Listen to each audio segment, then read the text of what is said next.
Hello everyone, my name is Jamin. Thanks so much for visiting my channel. In this video, I have a Dell Inspiron 153511. I'm going to show you how to get inside, access your solid state drive, hard drive, your storage. So first thing, power down the computer the correct way. Make sure it's off and unplugged from your charger. We're then going to flip the computer over to access our bottom case screws. After taking out all the screws shown here, you're going to take a small, flat, preferably plastic pry tool. I say plastic because that's going to scratch your case a lot less than a metal one will. And you're going to go around the seam of the bottom case and pry it off from your computer. Now, don't put your pry tool too far in. You could damage some internal components. Just keep it on the edge. We like using a very thick guitar pick like you can find in most computer repair kits. Go slow but firm, and if you get stuck in a spot, leave it, go to the other direction, and start in the other direction. And it's usually best to start up here near one of these two corners.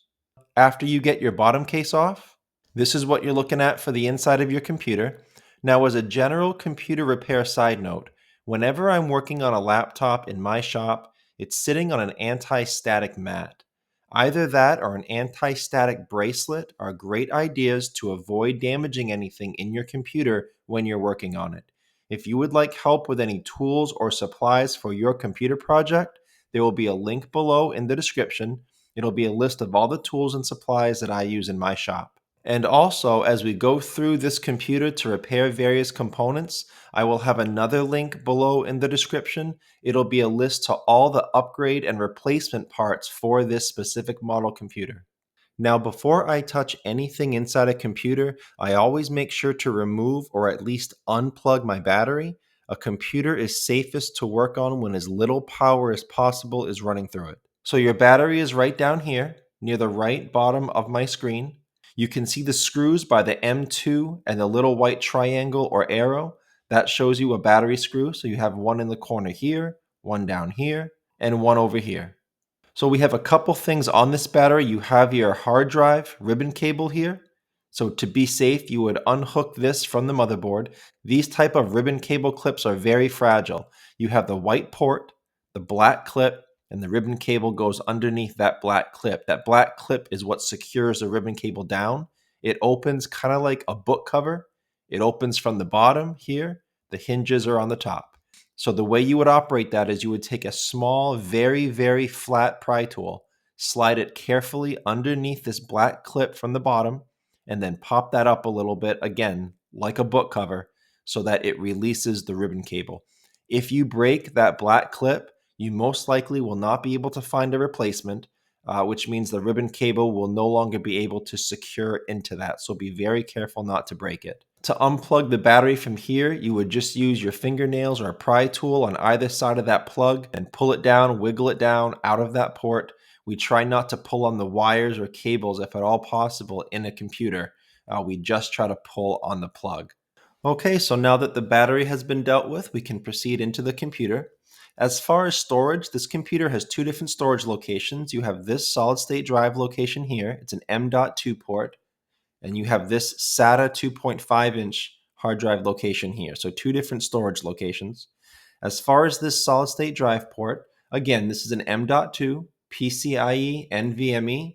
I'll have all this information below in the description as well if you're looking for your own replacements or upgrades. But I will also try to include several upgrades for each below in that link I told you about with all the upgrade and replacement parts for this computer. Many of you stock will just have a smaller solid state drive that just comes out to about here and plugs into this port.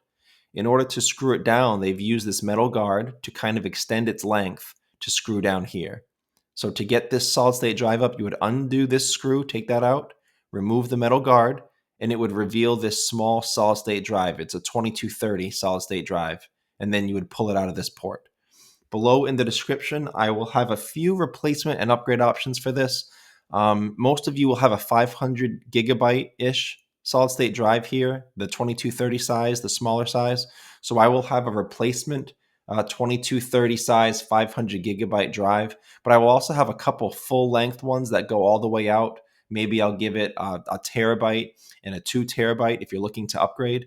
And in that case, you wouldn't need this metal guard anymore because the solid state drive itself would go all the way out here. So you would just move this away, screw down the solid state drive right there. As far as this area, again, this is a 2.5-inch SATA SATA port. This is a hard drive, and it's again usually around 500 gigabytes. So I will have a 500 gigabyte replacement option. I'll also have a terabyte and a 2 terabyte upgrade.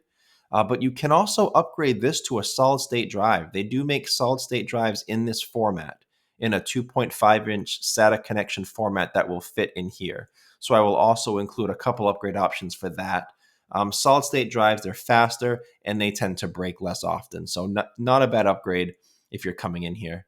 But as we already went over, you would unplug it from the motherboard here over the battery. To get it out, you have these two screws on the bottom, these two screws on top, and that would release the hard drive in its hard drive caddy. It's this metal thing that holds the hard drive in place. So you would get that up, you would unplug it from this SATA port right there. You just pull that to the right, unplug it. And then to replace the hard drive, you would have two more screws on either side. You would undo those two screws, and then you can take the hard drive out of that caddy. I guess as a last side note to this type of operation, when you're replacing or upgrading a drive, you may need to install an operating system to that drive afterwards. So I will have two video tutorials below in the description. One will show you how you can install Windows 10 onto a Dell computer. The other will show you how to install Windows 11 onto a Dell computer. But that was this video, how to open this computer up, access your storage. Thanks again so much for watching. Please remember to like and share if this helped you out, if you think it can help someone else out. And feel free to subscribe if you enjoy DIY computer content like this, or if you just want to keep me on hand to answer any of your future computer questions. I do try to answer all questions throughout my channel at least a couple times a day. Also, feel free to check out the related links section below in the description. From time to time, I do try to add things in there that I think will help you with your general computer life, make it more productive, more enjoyable. So thanks again for watching, everyone. I look forward to seeing you on my next video.